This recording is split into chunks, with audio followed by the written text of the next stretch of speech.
All right, Black Mike the Barber, for the very first time ever, welcome to the status update. It's an honor to have you here.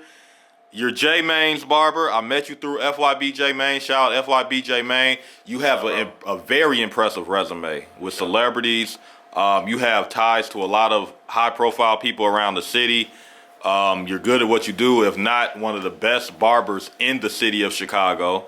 You know, I love your work. I've seen your work. I'm impressed. I need to get my shit done by you. No, I got you, bro. You know I got you. I got you for sure. Most definitely, most definitely. Word, man. Thanks for having me. I appreciate it, bro. Most definitely. So I just want to start from the beginning. Where are you from, and how was it growing up? I'm from the south side of Chicago, Auburn Gresham community. Okay. 87th to Ashland, not to be too specific, but that area right there. Yeah. Okay. How was it growing up? Yeah. Shit, just like it was for everybody else in Chicago. You know, Chicago been the same, the same way for a long time. You know what I'm saying? As far as like the streets go. Right. Yeah. So even though I'm a little older, I ain't grew up in a drill era. You know what I'm saying? I didn't grow up in a drill era, but drill started about 2010. Yeah. But 2007, I went to jail. Okay. And I was gone for like 10 years, so I ain't grew up in that area. But the era that I did grow up in, it was the same. It just wasn't as put out to the world. You know what I'm saying? We was doing the same thing that these kids was doing, that they doing now. You know? Chicago was the same thing when I was growing up, when I was in high school.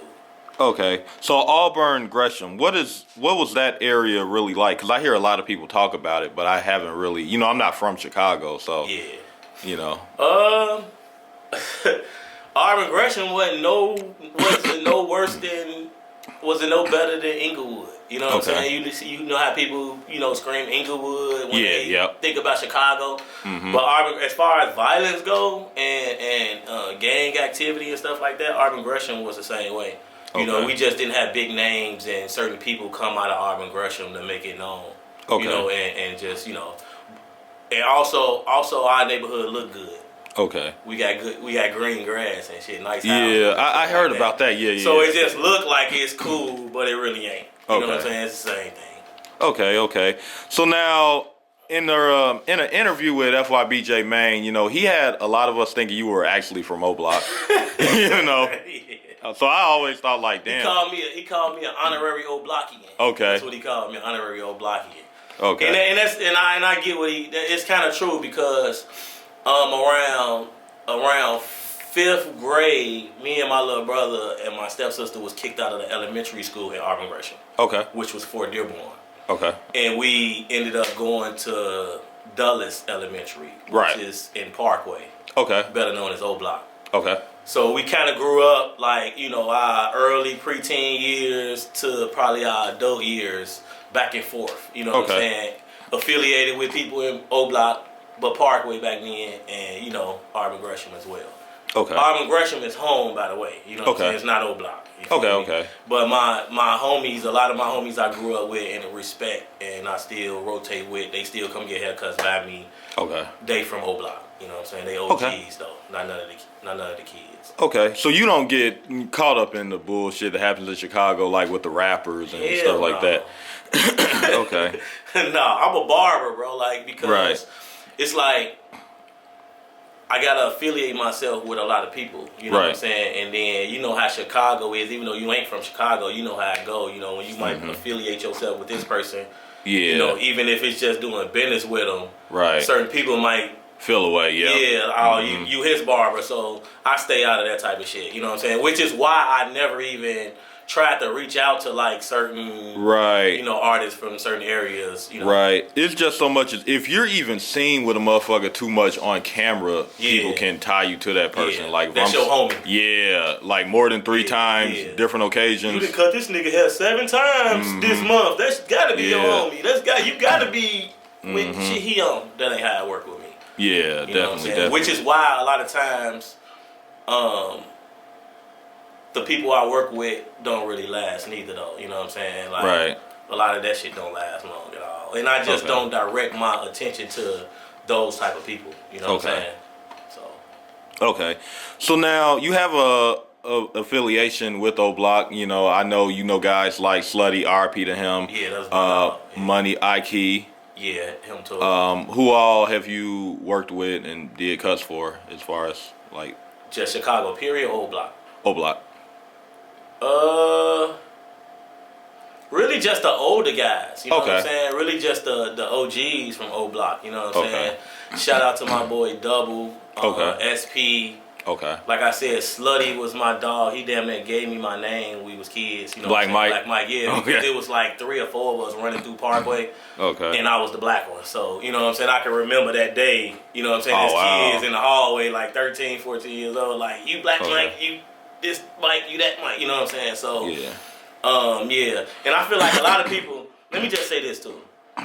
I feel like a lot of people, and I regretted not even saying this on other interviews about Slutty, because a lot of people don't really give him his credit. You know what I'm saying? He was an OG. You know what I'm saying? He was a young OG from Oblock. You know what I'm saying? And a lot of the shorties looked up to him and rotated with him. And you know what happened to him was just some fluky stuff. You know what I'm saying? That was my dog. Even though he was back and forth from Atlanta, but every time he come to Chicago, he get his haircut by me. Come holler at me, let me know when he in town with the celebrities, try to link me with them to get haircuts, make money. You know what I'm saying? That's the type of dude he was. You know what I'm saying? But you know, just wrong place, wrong time. But you know, RP him. Yeah, definitely RP. I was in tune with Vaughn and, you know, all of them, but I just, certain individuals, you know, I'm older, bro, you know what I'm saying? Certain individuals I just don't put myself around, and I'm just not going to put myself, you know, around, especially not for no money, you know what I'm saying? Right. Yeah, all money ain't good money, all clout, not good clout as a business, most definitely. Okay, now Chicago is pretty rough. You know, we all have a lot of homies that passed away. Have you ever been asked to do a haircut for a dead person? I cut Slutty hair, actually. Whoa. I actually cut Slutty hair for his funeral. How was that moment? Like, so, and I'm glad, that's crazy you asked that, like, right after us talking about him, because I cut about 6 deceased people in my life. In my career, right? Wow. And one was hard. One was hard because it was a kid. Okay. My big bro DJ Bam, he legend in Chicago for DJing. Okay. Rest in peace to his son Elijah. He had a heart attack. I mean, he had an asthma attack and passed. Okay. I had to cut his hair. So that was kind of different because it was a kid. You know what I'm saying? Like, that kind of like touched me because it was a kid. Okay. Everybody in between that, it was kind of like, I need the money. You know what I'm saying? I'm getting the money. Oh, yeah. You know, it costs a lot to cut dead people, boom. But then when it got to Slutty, it was kind of tough because I could just remember all the memories and you know, him coming to Chicago, getting a haircut, calling me, phone conversations we had when we was beefing before over haircuts, and, you know, just shit like that. Like, we grew up together as kids, so standing over him in that casket, cutting his hair, you feel me? So you stood over him in the casket while he was. Yeah, that's how you do it. Yeah, they already prep you. They like, you know, they prep you. The last process probably is getting your hair and makeup or something like that. When you getting buried. You know what I'm saying? That's the last process. You already have your clothes on, everything. Okay. Then you in your casket already that your family picked out for you. Okay. And they cover you in plastic. You know what I'm saying? And then you go in there and do your thing, and then you leave it. Probably the next day or the next 2 days is when your funeral is. Okay. Yeah. So that's crazy. It's like, it's not a scary thing. It's more eerie. You know what I'm saying? It's more like weird, you know, because ain't nothing gonna happen to you, but you just gotta, it's just going in your mind, it's just in the back of your mind that this person is not alive, you know what I'm saying? And it's always different when you know the person and you just got all these memories it hits different, man. What you got, you know what I'm saying? Yeah. Definitely not a scary situation because you got a relationship with the person, but it hurts because now I'm doing this for you now. That's how long. That tell you how long I've been cutting hair though. Like I've been doing this a long time. I've been doing this over 20 years. I started at 12. You know what I'm saying? I've been doing this for a long time, and that was just something that I never thought that, you know. Right. But over the years, you know, you just go through different different stages in cutting hair. You know what I'm saying? I didn't Right. cut hair when I was in prison for 7 years. Oh wow. I didn't cut hair, you know, Yeah. outside of cars and alleys. You know what I'm saying? Outside of cars and alleys is on crazy. a boat, Wow. anywhere A boat. you can name, I didn't cut some hair. You know what I'm saying? Just because I've always been a person that understood promotion and marketing and, you know what I'm saying, always being ready. Like, my clippers being in my car most of the time. You know what I'm saying? Just you got battery power. Yeah. We don't, I've been cutting at 20 years, man. I ain't using no cords no more. True. You know what I'm saying? Nobody Definitely uses not. cords. Everything cordless. But yeah. Could you imagine cutting somebody's hair during a car ride or a roller coaster ride, like a ride, amusement park ride or something crazy? That's crazy. And actually do a good job? Yeah. That'd be dope. You just probably gave me an idea. I think it would work. But hold on, wait. But I don't ride roller coasters. Well, it could be any, I mean, it ain't necessarily got to be a roller coaster. It could be a Ferris wheel. It could be like, you know, you with your lady on a Ferris wheel and she might want a Cassie cut or some shit like that. And you got to do it, you know. I done did it all, man. That's just one I haven't, though. Okay, so when you were starting to, like, do your thing, when did you start to pick up the buzz and notice you were becoming known at this in Chicago? Like, when you started meeting celebrities and when you realized, like, okay, damn, you know what? This is my thing now. I'm finna turn up off this. Like, at what point? So it took me to make the mistakes in the streets first. Like I said, I started cutting hair at 12. You know what I'm saying? And it took me to, I always knew I was good at it. You know what I'm saying? And I probably I wasn't the best when I first started, but I knew that it was something that I liked to do. And when you like to do something, you're going to continue to do it whether you're making money or not, and eventually you're just going to get good at it. So that's what happened to me.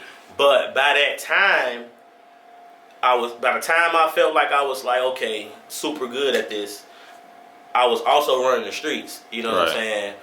And it didn't mix.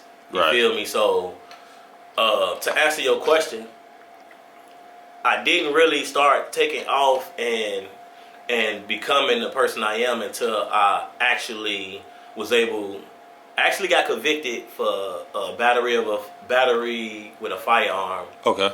In 2007. Okay. All that time I was in prison, I did like 6 years and 9 months. A couple years within my sentence, I just was reading a lot and just watching TV and the news and just, you know, getting more knowledgeable about stuff other than the streets. You know what I'm saying? So, one thing that always popped up, whether it was in a book, whether it was on the news, whether it was, I don't care what happened, any worldly disaster, any pandemic, any recession, anything. One thing that always popped up and stood out, not just from me thinking it, but watching the news and all these different people reporting on it, was doing hair and cutting hair. Right. Those are two jobs that's never affected by a recession or by a pandemic or anything. Very true. So while I was locked up, I'm seeing this like, damn, I'm like, okay, I work in the barbershop. I cut a lot of the dope boys, a lot of the street dudes, you know, from my area and just throughout Chicago. My main thing was to get out and try to focus on a different crowd, a different type of people. A different tax bracket, a different, you know, people that's just not gonna help me get the next nigga in the neighborhood. Right. You feel me? I wanted to focus on people who own businesses, whether it was a small business, and then focus on them to get to the people who own the big businesses. Right. You feel me? That was my strategy. It wasn't necessarily celebrities. It was just attack the people that's more wealthy. Right. You know what I'm saying? And it led to celebrities. Right. You know what I'm saying? That's true. So, like I said, I had to go through jail first, sit down, think about it like, damn, this shit is just like cutting. This shit is just like selling drugs. You know, cutting hair is just like selling drugs. Right. It's just legal. Right. It ain't no difference. You sell a bag, you walk up to somebody, sell a bag for $10, $15, $20. You might not sell a bag. Depending on the area you in and the neighborhoods you in, you might not sell a bag for an hour or two. Depending on how many people that, you know, you in competition with or selling the same thing you selling. Right. But I sat there and thought like, damn, Okay, haircuts at this time $25. Right. I bet I could do 8 hours, and I can cut hair for starting an hour. Okay. You know, I'm giving myself at the time an hour. I don't take nowhere near an hour now, but at the time I'm giving myself an hour. So now I'm doing the math, and then I'm doing the math every day, every 5 days. Okay, a week, a month. How much could I make if I keep my chair filled every day for at least 8 hours? Right. You know what I'm saying? And that's what I did. When I got out, those were the steps I took. I sat in the barbershop for this one barbershop I worked in there for 4 years. You know what I'm saying? And it took me about a year to actually get my clientele to get to rolling. Right. You feel me? And what I did was I just sat there. Even when I ain't had clients, I just sat there for hours of the day not doing nothing. Sometimes I had one client. Right. You know what I'm saying? I made $25 a day sometimes. But I always resorted back to the joint, to prison. Right. The job I worked in there was $30 a month. So if I'm content and I'm satisfied right now with making $25 a day, right, with no bills, fresh out of prison, versus being in prison and working for these people and making $30 a month. Right. You feel me? Mm-hmm. So with that mindset, it's going to get you to where I am right now. Right. You know, I knew that then. I just didn't know how quick it would take. I didn't know how long it would take. I just knew if I dedicated myself the same way I dedicated myself to jobs in jail and doing certain shit in jail to stay alive and be able to eat and not be able to have to go to child hall and stuff like that. I can eat my own food. I ain't got to leave myself if I don't want to. I ain't got to go eat the food that they give us. Right. You know, I was doing certain things in there, so I figured, hey, I'm doing it in hell. Why can't I do it out, in the real world? It's easy. Right. You know what I'm saying? So, so within a year or so, I started cutting celebrities. Basically, I just used to do the same thing I used to do before I went to prison. Before I went to prison, I was also doing music. Okay. And all the clubs, I was underage, but I wanted to do music. You know what I'm saying? So all the clubs that had something going on, I found a way and I made myself relevant and present at certain places at all times. And that's what I did. I used the same strategy Cuttin had. Just make yourself present in certain environments around certain people who you feel like they got some money, you know what I'm saying, or they wealthy, or haircuts matter to them. The way they look matter to them. Right. It's a part of their bills. I put myself in those situations, in those rooms with those people, and it helped me to build. You know what I'm saying? Right. That's a very smart strategy. And also, like, nowadays, do you feel like it's easier to have a business nowadays due to, like, social media and shit? You can just promote yourself using Facebook and Instagram. Yeah, it's real easy. Like, a lot of people call me, like, a lot of people say I'm blunt. Right. I talk crazy and I say whatever, but this shit is true. Like, if you out here right now and ain't doing nothing in 2025, you just don't want to do shit. Right. Because it's easy.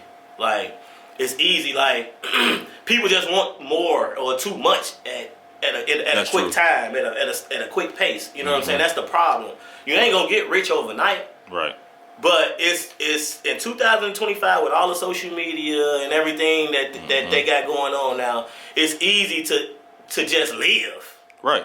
You know what I'm saying? But that's the problem. People don't want to just live. People want more what they see other people got. You know what I'm saying? Not even understanding that it take time to get there. Right. Know? Too many entitled attitudes. Yeah. Too many entitled attitudes, and they think because social media here it's supposed to work quicker. It don't work quicker because social media here. Right. It works easier, but it don't work quicker. You still got to be consistent and put your work in. You know what I'm saying? True. In order for, like, that's what I did. It was a time where I ain't post nothing but haircuts. Nothing but haircuts.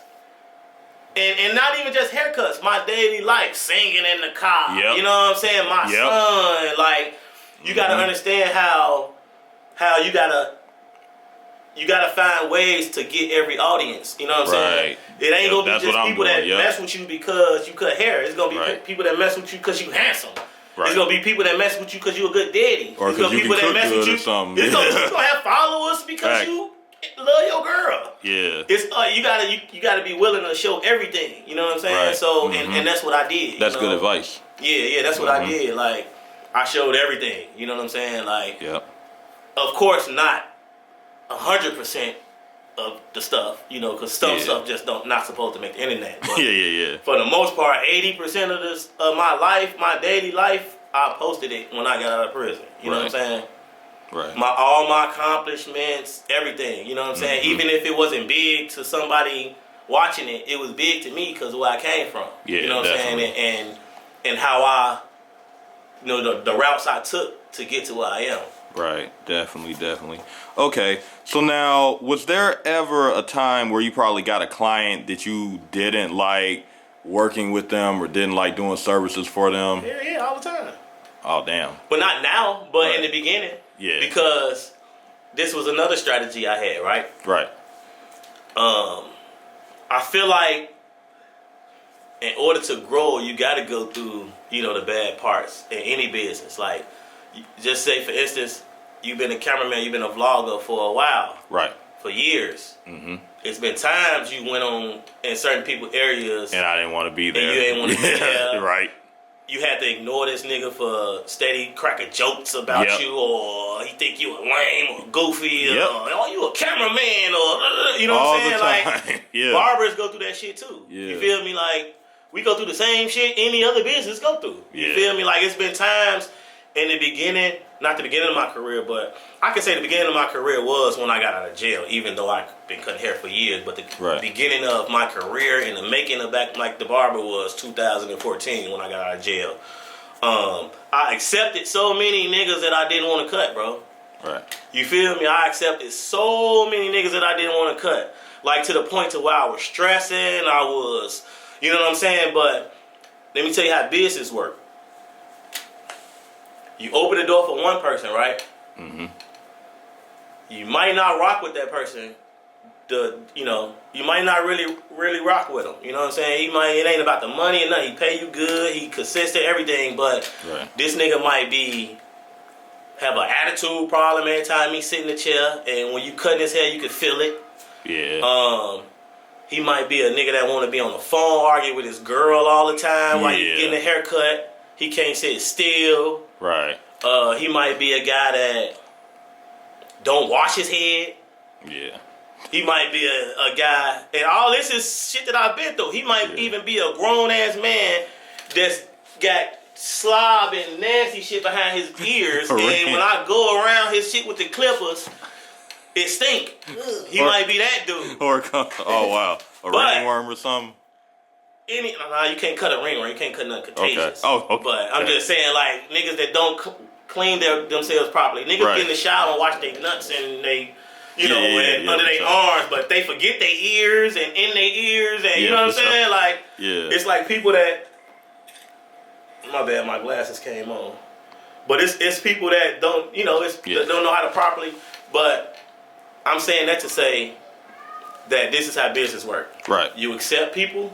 Right? Mm-hmm. You realize that them people don't work for you. Yeah.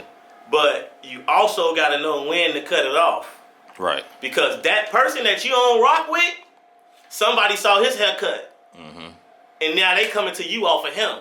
Yeah. True. So now, I can cut this nigga off. Right. I don't even need you no more. Mm-hmm. You feel me? Or your homie coming to me and get his hair cut now. Yeah. And he coming faithfully, he's spending more money. He bringing his kids. Mm-hmm. He coming and he's sitting in a chair, and he might doze off a little bit, because he relaxed and feel comfortable in my chair. But he ain't arguing with his baby mama on the phone. He don't got 16 niggas with him that ain't getting haircuts. Yeah. You know what I'm saying? I don't gotta tell him to watch his language around women. You know what I'm saying? It's a lot of stuff that, you feel me? Like, I feel you. You go through building your business until you build your business, and then you can accept who you want to accept. Right. And, but you have to all the young barbers just gonna see this, you have to go through those trying times. You know what I'm saying? That's what I call them. You know, just growing pains. You know what I'm saying? Like, I actually went through this one particular barbershop, Faded Society. Shout out my homie DJ. Yeah. That was his barbershop. I sat in there for 4 years and went through that type of stuff. You know, back and forth arguing with people, some family, some, you know, people feeling entitled, people, you know, just a lot of stuff that growing a business, any business, but particularly mine, growing a business is just stuff that you have to go through in order to get to where you're trying to be. You know what I'm saying? Right. Now I don't got to accept none of that. I don't got to accept none of that. Okay. Now, you got a very impressive lineup, bro. I see a lot of people from Jacob Lattimore, Vic Mensa, Cassidy, J Main, we know for sure. Rico So Funny, shout out Rico. Jack Boy, Corporate, Dontario, Reggie Baby, Kendrick Simpson, you know, some people from the NFL, the real Rick Ross. Forte, shout out Big Bro. Most definitely, Lance Briggs. Has there ever been a situation where you were in a dangerous situation behind, like, cutting somebody's hair? Like, maybe you had to cut for a rapper that might have been in a dangerous hood, or, you know, or you had to worry about somebody coming in doing something. A dangerous situation.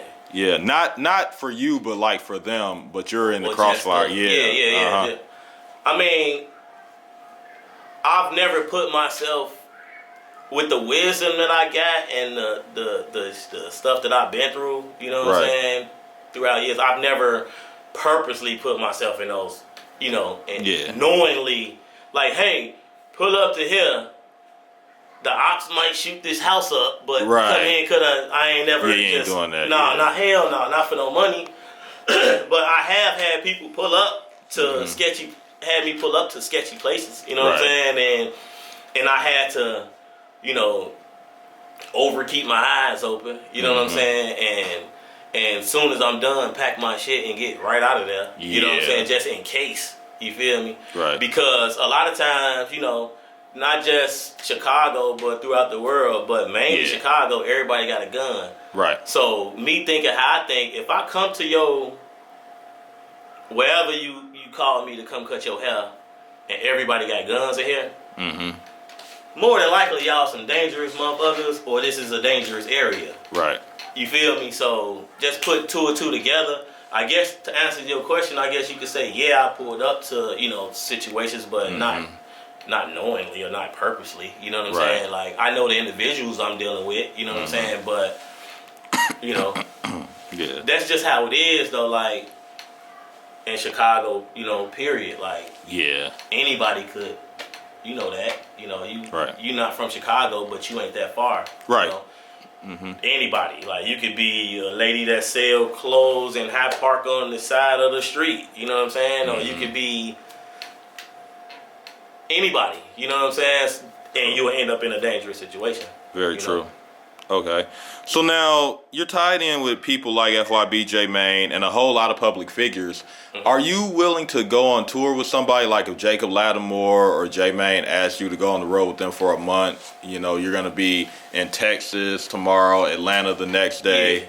You got to lead a family for a little bit. You know.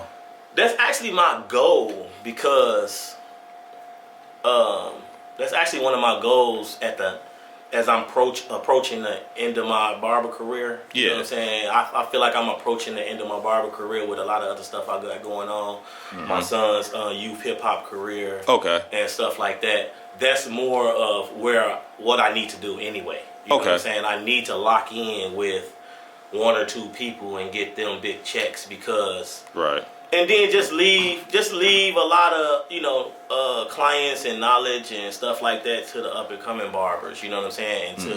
Until they're ready to do that. You know what I'm saying? Right. And I do flew out sometimes. I never worked nobody tour or you know, was never signed to nobody specifically as their barber. But Polo G fly me out, you know, occasionally. Oh, that's lit. I was working with Lil Zay for a while back in the beginning of his career. It's a lot of public figures that I actually do work for, you know what I'm saying, when they actually got work to be done, or when they're actually doing work. I should say. Yeah. Yeah, most definitely. Okay, so now let's talk about your son's youth hip hop career, man. You know, you just showed me the flyer. Yeah. How's that? Because I don't really That's why see. I wore this shirt today. Oh, his shirt. Say Makai. This is his name. Okay.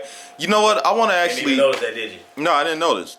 I actually want to shout out all the parents who manage their kids involving music, because you have a lot of households saying everybody can't be no rapper or basketball player. So shout out to the parents that support their kids wanting to be artists. Yeah. And a lot of the parents that do manage their kids being artists are very successful. I think Polo G's mother was managing him at one point. That's why he is smart as he is. Yeah, like, I be watching those type of things. Remember Beyonce and Destiny's Child was managed by her father. Her mom, yeah. I think the Jacksons managed by their father. So a lot of that's my nickname. Big people. Wow. Joe Jackson. Joe Jackson. When I be in the studio with my son and with my little sister. Okay. I got like a harsh, you know. Yeah, very straight. It's just harsh. You feel me? Because I feel like. Not like Ike Turner, is it? No, hell no. Okay. No. Yeah. I ain't hitting nobody, but I'm definitely gonna yell, and I'm definitely gonna let you know when you doing something stupid, or I feel like it's, you know, you ain't doing enough. But that's my nickname, Joe Jackson. But the parents that's like, it's so many of them now. Like me and my son just made 8. Right. February 16th. Okay. He just made 8. He's a youth hip hop artist named Kai. Okay. He had a hit single called Too Many Takis. Okay.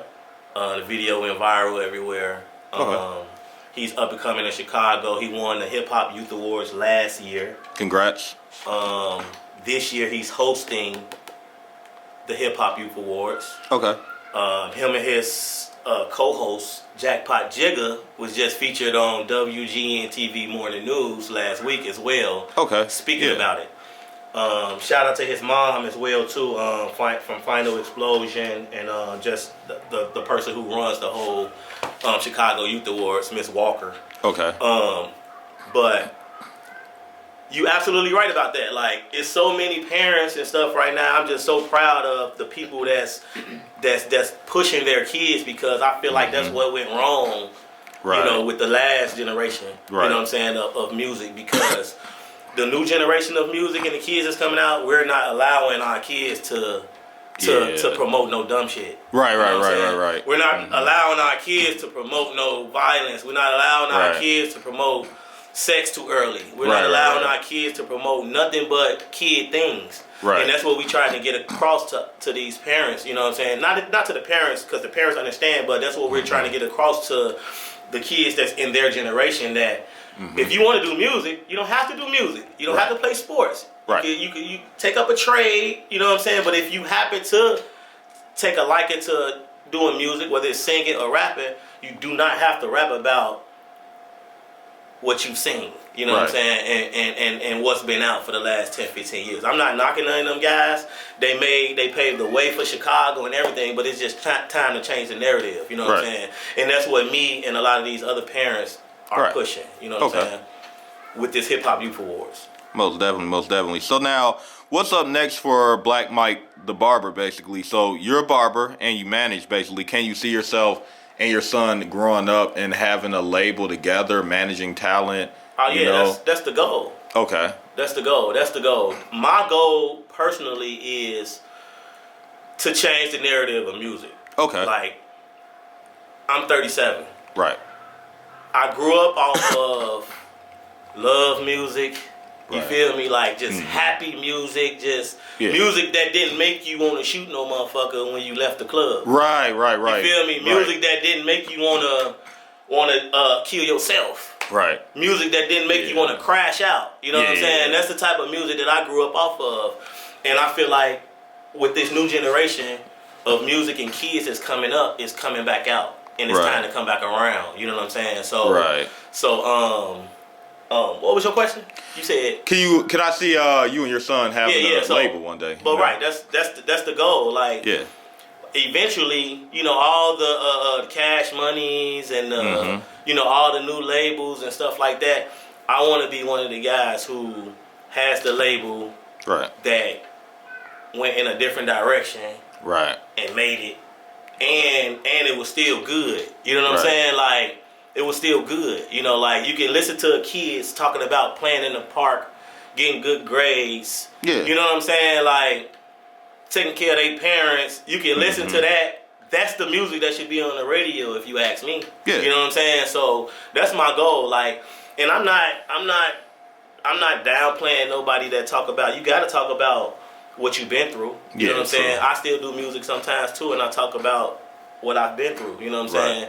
But none of these kids nowadays, at least my son, at least Makai, or the other parents, you know what I'm saying? Dean Jones from Drake Elementary, Miss Walker. None of these other parents that I know that's raising their kids right now to do music, they kids ain't go through none of that shit. Right.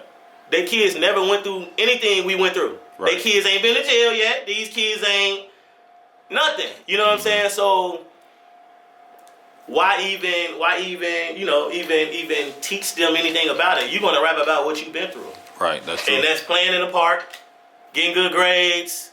Even if you get bad grades, you're gonna rap about that shit too. You know, having a great household. We gonna do music about the right things. Right. You know. So there was a situation. I want to bring this to your attention. I don't know if you heard about it. I don't know where it was in the world, but there was a situation where a teenager on the football team was arrested for making a diss record toward his classmate or somebody. I don't know where that happened at. It was a few weeks ago, and I don't know. Like, I don't know if it was some threats in there or something, but the police actually arrested the boy for making a diss record towards somebody he got into it with in school. Yeah, because it's serious. You know what I'm saying? Like, a lot of diss records led to deaths. You're right. Okay. You feel me? Yeah. So that's understandable to me. It's a threat. You know, like, Right. it's a threat, especially if the other kid is not affiliated with no gangs or nothing like that. Like, yeah, that makes sense. whatever, however it happened, his mama called the police and said this. Yeah. Made a song. That was what was supposed to happen. You know what I'm saying? Okay. And a lot more of that needs to start happening to change the narrative. You know, Right. like, Right. it get a lot of kids killed. Yeah, definitely. Okay, so now, as far as music goes, who can we hear on your playlist if we was to play your phone on the speaker right now? Like, what would we hear? I can go on my phone right now. Oh, yeah, I ain't never had nobody do that before. People always talk about who you'll hear, but they never pull it out. Like, a random song might play on Black Mike's phone. Are we going to hear Usher or Kales? Or I ain't going to lie, I still listen to Kales. I listen to a little Boosie. Come on, man. You know, you see the Boosie autograph on I'm the knocking wall. on 40, bro. Like, yeah, I don't. But I got my selective young niggas too. You Right. feel me? Okay. Like, I got my selective young dudes. So, up top on my playlist that I'm listening to, I've been listening to Sade all night. Okay. I've been listening to just the best of Sade all night. Okay. Cause only. And it depends on the mood I'm in. You know what I'm saying? Like, Right, it really depends on the mood I'm in, who I'm with, what I'm on tonight. Like, Yeah.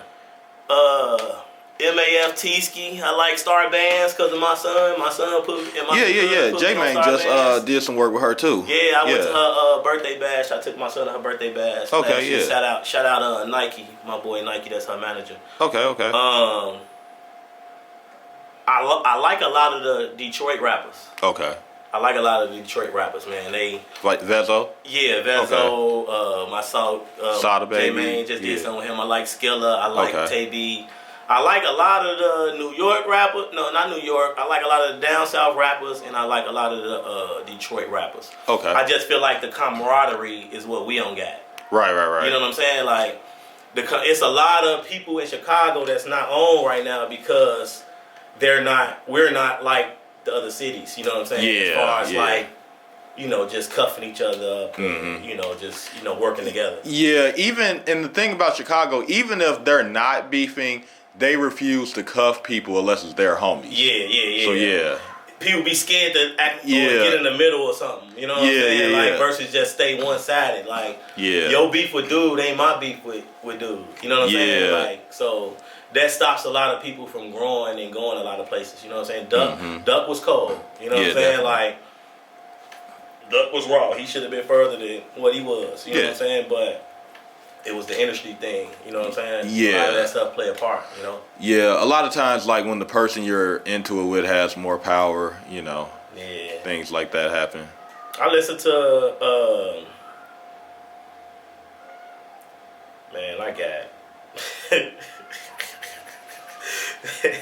man, I got so much crazy stuff in my phone, man. Like people, they ain't even gonna be able to relate. You know what I'm saying? Like they ain't gonna be able to relate to people like Isaiah Falls and you know what I'm saying? Alex Isley, Dylan Reese. I like Tootsie. I like Oh, you like Tootsie? Chicken P. Okay. From Detroit. Like a lot He of was my just out home here. playlists just I even got Twitch. You know what I'm saying? Like not Twitch, Switch in my phone, you know. Okay, so now how easy is it to get locked up when you're in Chicago, like in a situation like how easy is it to get caught up in some shit like just It's actually not easy. Okay. And what I mean by not easy is it's not real easy to get caught up in some shit. What makes it easy is your surroundings. Okay. You know what I'm saying? Like you could be a good dude, but you hanging with this nigga. You know what I'm saying? He rob people every day. Yep. Okay. You might as well just rob people too. You feel me? So Chicago is real easy to go to jail. I mean, it depends on, like I said, it depends on, you know, your surroundings and who you surround yourself, who you're around. Right. And that was part of like my situation as a kid. You know, my family ran the streets and even just being a shorty, like certain ways, you know, we're peer pressured to try to be something we ain't. Right. You know what I'm saying? Or try to prove to people that you would do this, or that you would slide, or that you would, or that you ain't no hoe, or that you, you know what I'm saying? Like, so that's mainly like what Chicago. That's the main reason people go to jail in Chicago. You know, right? And unfortunately, I went in 2007 at the age of 19 for attempted murder and first-degree attempt murder, and I actually ain't even the one who did it. My homie did the shit. Wow. I wasn't even there. Like, I wasn't even around. Damn. Like, I was nowhere in the vicinity when the shots rang off. Okay. Right? Right. But I had the reputation of shooting niggas. Damn. You know what I'm saying? So, yeah. When that happened, they came and got me for it. You know, so in 2007, actually, I've done a bunch of interviews, but I've never got this specific. Okay. Right? So in 2007, we into it with some guys in the neighborhood. I'm just now starting to get serious with cutting hair. Okay. I'm like, man, you know what? I'm making some money off this cutting hair. The shows, the rap concerts is doing good. You know what I'm saying? We traveling. I had just came back from Vegas for my first flight ever. You know what I'm saying? I had just came back from out of town, doing the showcasing for some people that was looking at our talent or whatever. Right. When I get back, it's just the regular Chicago street life. We into it. Right. Some shots rang off. The person got hit was a woman. Wow. It was some guys hanging around her car. Okay. And some of the homies ran up on the car and popped the car up. Didn't hit nobody but her. I went to prison for it. They came to my grandma's house, kicked my grandma door in, looking for me.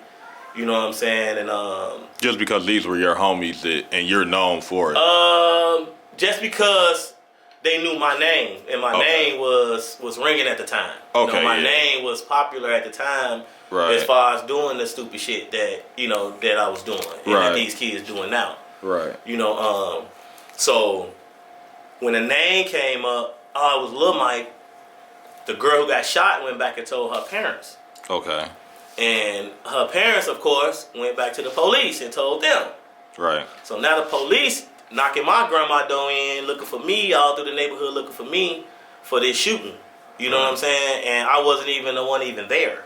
Right. You know, so Went to jail for that for 7 years.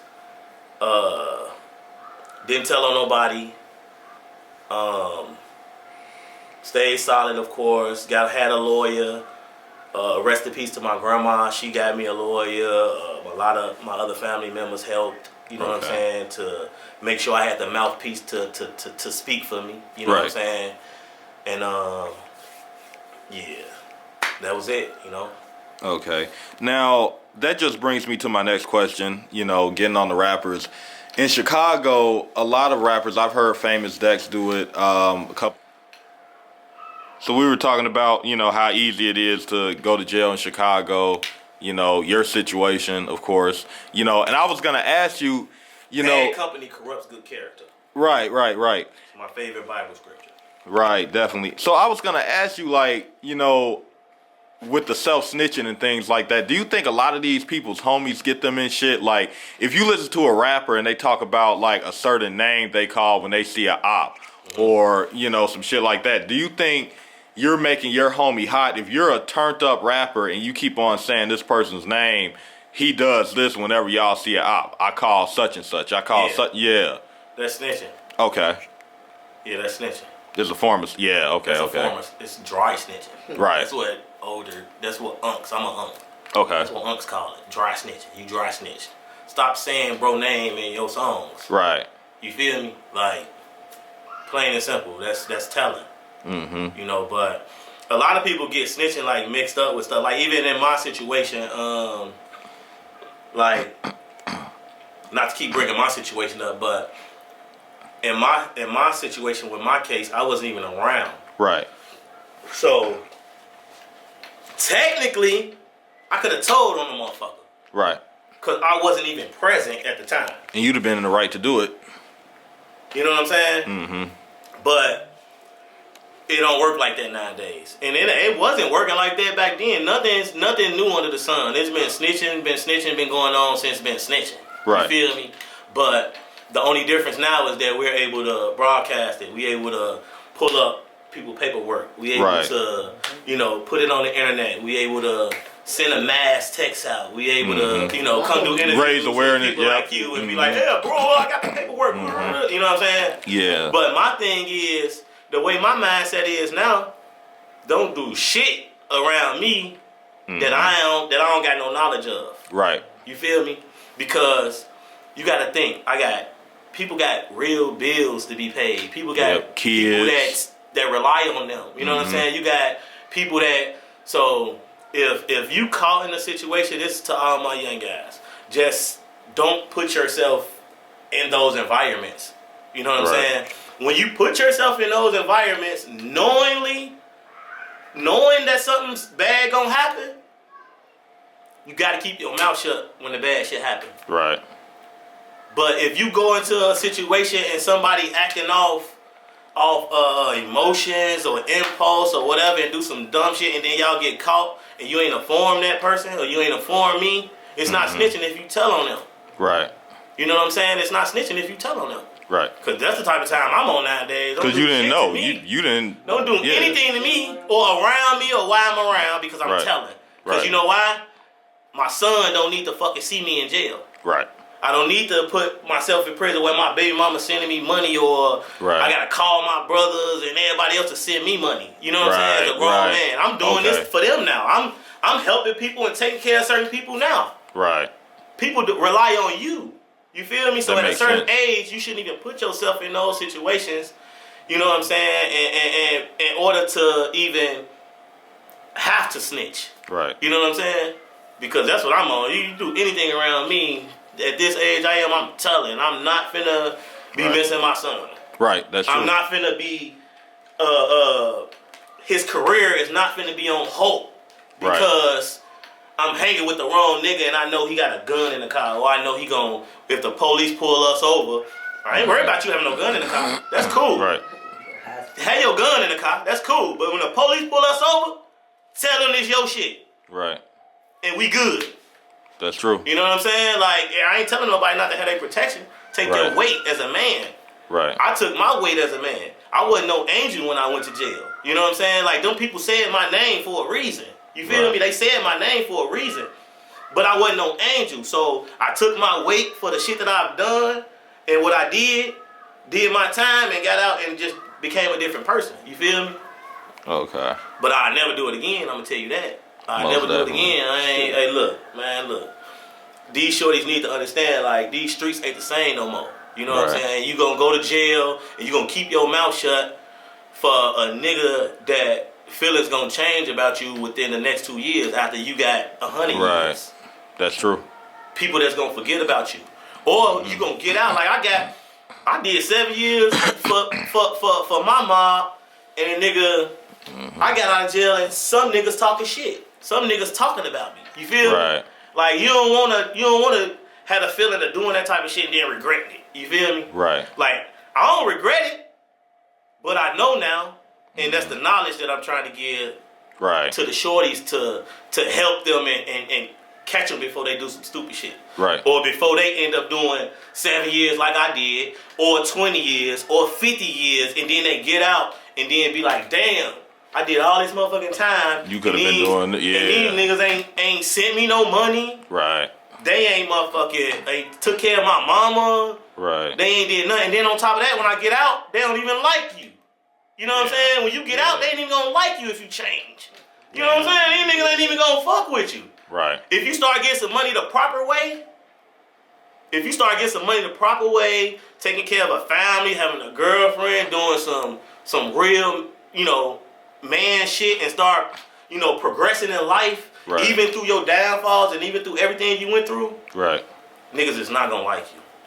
You know what I'm saying? And that's what I'm going through. You know what I'm saying? Like, niggas say all type of goofy, weird ass shit about me. You know what I'm saying? After doing 7 years and, running with niggas and all that type of shit. You feel me? I'm on my own journey right now. You know what I'm saying? I'm taking care of my son. He ain't gonna never see inside of a jail cell or a prison or none of that shit because of who I am. You know what I'm saying? And what I went through already. Right. That's true. All right. Well, yeah, definitely appreciate this interview, bro. Definitely motivational. For sure. I never had an interview where I actually felt inspired and motivated to, even do better. And I don't even have crazy situations, but this definitely inspired me. It's just one of them things where, man, you go through shit and you learn. You know what I'm saying? Like, that's all you gotta do. You go through shit and you learn. A lot of niggas go to jail and they don't learn shit. They get out and they go right back. Right. It's a 75% chance of a convicted felon going back to jail when he get released. You know what I'm saying? That's the percentage. That's what they say. It's a 75% chance. I ain't been back. You feel me? Prison ain't where you want to be. You don't want to have to shit next to another nigga. Right. You don't want to have to be told when you can get a haircut. Right. You don't want to have to be told when you can eat. You don't want to have to be told when you can get on the phone. You don't want to have to be told when to lay the fuck down. You don't want to have to go through that shit. You know what I'm saying? So just, if you got a trade, if you got anything productive, anything that you could do that the world may want or need, which is a lot of shit. Right. Be consistent, stick to it, and you gonna have to hate. You gonna have people saying, "Oh, folks ain't with the gang no more." Folks, da, da, da, da. But once you get all that shit out your head and just start being you and doing you and moving how you need to move, and once you start seeing certain stuff work and come, flourish, then you good. Most definitely. Everybody can't be a rapper. Everybody can't be an entertainer. Everybody can't be a celebrity barber. Everybody can't be a hooper. You know what I'm saying? Go be a fucking plumber or electrician or, do something else and make something out of it. With all this social media and all this easy access to people, right?